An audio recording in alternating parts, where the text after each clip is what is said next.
नमस्कार किसान साथियों, इस आधुनिक खेती के अंदर किसान साथी अपनी फसलों के अंदर, अपने खेतों के अंदर भांति-भांति के स्प्रे करते हैं। जिस प्रकार से इंसेक्टिसाइड के स्प्रे करते हैं, फंगीसाइड के स्प्रे करते हैं और मुख्य अगर बात करें तो हर्बिसाइड का मतलब खरपतवारनाशी का खेतों के अंदर स्प्रे निकालते हैं।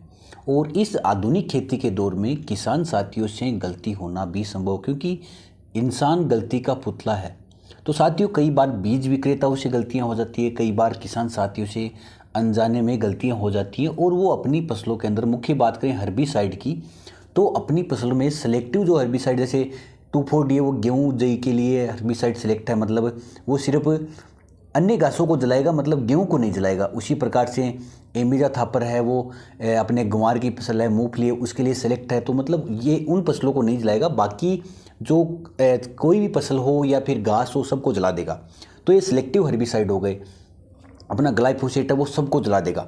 तो कई बार किसान साथी अनजाने के अंदर, मतलब ज्ञान के अभाव में अपने खेतों के अंदर स्प्रे निकालते हैं इस प्रकार के हर्बिसाइड का, और अनजाने में सिलेक्टिव फसलों के अलावा अन्य फसलों में वो डल जाती हैं। अगर 2,4-D की मैं बात करूं तो वो कई बार किसान साथी अपने यहाँ पर जो मेथी आती है उसमें डाल देते हैं, चने में डाल देते हैं, तो किसान साथियों के यहाँ पर नुकसान होने की संभावना रह जाती है। या फिर कई बार किसान साथी उसकी मात्रा में चेंज कर देते हैं। जैसे दुकानदार ने उनको बताया कि आपको 20 ml प्रति टैंक आपको डालना है, मतलब लगभग 1 ml प्रति लीटर आपको इस्तेमाल करना, परंतु कई बार किसान साथी अनजाने के अंदर उसकी मात्रा को बढ़ा देते हैं, या फिर जो भी अपने यहाँ पर लेबर लेकर आते हैं, मजदूर लाते हैं, तो वो उसको बढ़ा देते हैं, उस मात्रा को बढ़ा देते हैं। तो किसान के यहाँ पर उस फसल के अंदर स्ट्रेस आ जाता है, या फिर उस फसल के अंदर जलना भी संभव हो, वो फसल जल सकती है।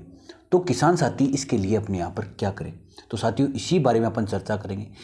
इसके साथ कई इंसेक्टिसाइड जो हार्ड आते हैं, जैसे अपने इमामेक्टिन आता है, लेमड़ा आता है, इस प्रकार के जो इंसेक्टिसाइड अगर इसकी मात्रा ज़्यादा पड़ जाए, मतलब डोज ज़्यादा हो जाए, तब भी अपने यहाँ फसलों के अंदर स्ट्रेस या फिर जलना, जो झुलसना होता है, वो देखने को मिलता है। तो किसान साथी अपने यहाँ पर इस प्रकार की जो कंडीशन आती है उसमें क्या कर सकते हैं, तो साथियों इसी बारे में अपन चर्चा करेंगे कि किसान साथी इस प्रकार की गलती होने पर क्या क्या सावधानी अपना सकते हैं, या फिर गलती ऐसी हो ही ना, इसके लिए क्या क्या सावधानी अपना सकते हैं। तो साथियों शुरू करते हैं।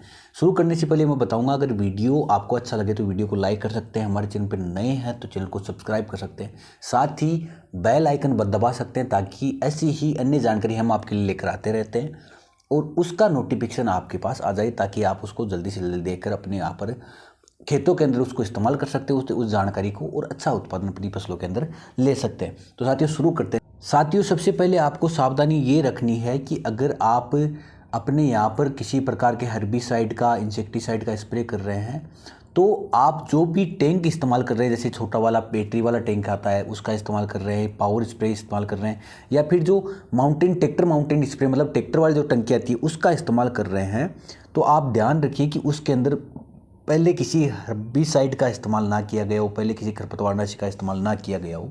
तो ये बात आप ज़रूर ध्यान रखिए। अगर किया गया है तो उसको अपने यहाँ पर यूरिया, सरप, इस प्रकार के संसाधनों से ज़रूर धोए, बहुत अच्छी प्रकार से धोए, क्योंकि कुछ हर्बिसाइड इस प्रकार के होते हैं तो उसका असर अपनी जो स्प्रे टैंक होते हैं उसके अंदर लंबे समय तक रहता है। अगर अपन 1 साल तक भी रख दें और उसको अच्छी प्रकार से धोया नहीं गया, अगर अपनी सब्जी वर्गीय फसलों के अंदर उसका स्प्रे निकाल दें तो उसके अंदर उसका असर देखने को मिल सकता है। तो आप अपनी यहाँ पर जो भी टैंक आप इस्तेमाल कर रहे हैं अपनी सब्जी वर्गीय फसलों के अंदर या फिर सीरियल क्रॉप के अंदर, तो उस टैंक को आप ज़रूर धोएं, अच्छी प्रकार से धोएं, ताकि आपको इस प्रकार की समस्या देखने को ना मिले। कई बार ऐसी समस्या होती है, कई किसान साथी हर्बिसाइड का इस्तेमाल कर लेते हैं, फिर उसके बाद अपनी सब्जी वर्गीय फसलों के अंदर स्प्रे करते हैं और अच्छी प्रकार धो भी लेते हैं, परंतु उसका असर लंबे समय तक रहने के कारण उसका असर, उस हर्बिसाइड का असर उस सब्जी वर्गीय फसल में भी देखने को मिल सकता है। तो पहला काम आपको अच्छी प्रकार से उसको यूरिया, सरप या अन्य किसी प्रकार से धोने वाले जो कास्टिक सोडा आते हैं उससे आपको अच्छी प्रकार से धोना है, सुखाना है, फिर उसके बाद अपनी फसलों के अंदर उसको इस्तेमाल करना है। या फिर एक काम कर सकते हैं, आप जो भी सब्जी वर्गीय फसलों के लिए स्प्रे कर रहे हैं किसी प्रकार के इंसेक्टिसाइड, फंगीसाइड का, तो उसके लिए आप अलग से ही टैंक रख सकते हैं, ताकि आपको इस प्रकार की समस्या का सामना ना करना पड़े। कई बार अपन अपनी फसलों के अंदर हर्बिसाइड का इस्तेमाल करते हैं और उसकी अगर मात्रा ज़्यादा हो जाए, या इंसेक्टिसाइड का इस्तेमाल करते हैं उसकी मात्रा ज़्यादा हो जाए और फसलों के अंदर उसके लक्षण दिखाई देने लगे। मतलब लक्षण किस प्रकार से, अगर आपकी फसल है वो मुरझा गई है, या फिर फसल के जो पत्ते हैं, नए पत्ते, उसके अंदर सिकुड़न आ गई है या झुलसने लग गए हैं पत्ते, तब आप मान सकते हैं कि उसके अंदर जो अपन ने हर्बिसाइड डाला, इंसेक्टिसाइड डाला है, तो उसका जहर चढ़ गया है, एक प्रकार से आम भाषा में बोले, या फिर उसका असर है वो उस फसल पर हो गया है, वो फसल स्ट्रेस में जा रही है। तो अपने को क्या करना चाहिए? तो सबसे पहले किसान साथियों, आप उस फसल के अंदर सिंचाई करें। मतलब सबसे पहला काम यही रहेगा कि अगर आपने हर्बिसाइड का इस्तेमाल कर दिया, गलत कर लिया है, मात्रा बढ़ा दी है, तो इस अवस्था में पहला काम रहेगा कि आप उस फसल के अंदर लक्षण दिखते ही तुरंत सिंचाई करें, ताकि जो भी पत्तियों के ऊपर जो उसके लक्षण, उसके अणु है हर्बिसाइड के, इंसेक्टिसाइड के, फंगिसाइड के, तो आपके जो अणु है वो नीचे गिर जाए सिंचाई के माध्यम से। अगर आपने अपने यहाँ पर सब्जी वर्गीय फसलें लगा रखी हैं, तो उसमें कई बार जो अपने फंगिसाइड आते हैं वो भी कई बार उसका विपरीत असर देखने को मिलता है। जैसे टेबुकोनाजोल की मैं बात करूं, अगर उसका इस्तेमाल मैं अपनी फसल के अंदर कर रहा हूं, तो अगर उसकी मात्रा ज़्यादा हो जाए, तो क्योंकि ये थोड़े हार्ड फंगिसाइड है, अगर इसकी मात्रा ज़्यादा हो जाए तो मेरे को पीलापन या फल जो पुष्प झड़ने की, जो एक प्रकार से फ्लावर ड्रॉपिंग की शिकायत मेरे को देखने को मिल सकती है। तो इस समय क्या करें? सबसे पहला काम करना है, अपनी फसल के अंदर सिंचाई करें। दूसरा काम करना है, अगर थोड़ा बहुत उनको लग रहा है कि फसल अपनी बच जाएगी, तो वो क्या करें? अपनी फसल के अंदर शुरुआत के अंदर चूने के पानी का स्प्रे करें। आपको क्या करना है? जो बिना बुझा हुआ चूना आता है, कली जिसको आम भाषा में बोलते हैं, वो लेकर आनी है। पानी के अंदर घोल बनाना है उसका, और लगभग आधे से पौन घंटे तक आपको उसके अंदर छोड़ना है। फिर उसके बाद ऊपर का जो दूध या पानी है, मतलब नीचे का जो चूना है वो जम चुका है, और ऊपर का जो दूध या पानी है उसको लेना है और उसका अपनी फसलों के अंदर स्प्रे करना। इसके साथ ही किसान साथी अपने यहाँ पर ग्लूकोज का इस्तेमाल कर सकते हैं। मतलब जो ग्लूकोज आता है मार्केट के अंदर, जो सिरिंज वाला ग्लूकोज आता है, उसका इस्तेमाल कर सकते हैं स्प्रे के माध्यम से।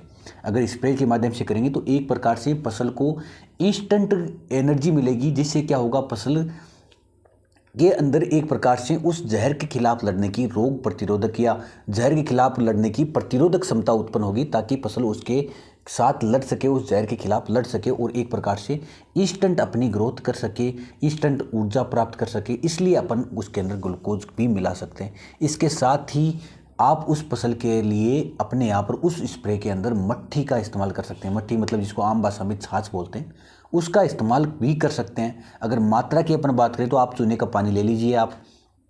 आपके पास 15 लीटर पानी है एक टंकी के अंदर, उसके अंदर लगभग आप 8 से 10 लीटर चूने का घोल का पानी मिलाइए, और उसके साथ आप उसके अंदर ग्लूकोज मिला सकते हैं लगभग आधा लीटर से 1 लीटर तक उसी टंकी के अंदर, और इसी के साथ आप 1 से 1.5 लीटर तक उसके अंदर मट्टी मिला सकते हैं, जो छाछ बोलते हैं, उसको मिलाकर अपनी फसलों के अंदर स्प्रे कर सकते हैं। इससे आपकी फसल रिकवर होने की ज़्यादा संभावना हो जाएगी। तो ये काम आप अपनी फसलों के अंदर कर सकते हैं, ताकि आप अपनी फसलों के अंदर जो भी किसी प्रकार का हर्बिसाइड का, इंसेक्टिसाइड का या फंगिसाइड का जो भी असर आपकी फसलों के अंदर देखने को मिला है, वो उस असर से फसलें जल्दी से जल्दी रिकवर हो सके। तो साथियों, ये काम आपको अपनी फसलों के अंदर करना है। तो साथियों, जानकारी किस प्रकार की लगी? अगर ऐसी ही अन्य कोई आपके पास क्यूरी है तो हमें कमेंट के माध्यम से पूछ सकते हैं, और साथ ही वीडियो अच्छा लगे तो वीडियो को लाइक कर सकते हैं, और हमारे चैनल पर नए हैं तो हमारे चैनल को सब्सक्राइब कर सकते हैं। धन्यवाद साथियों।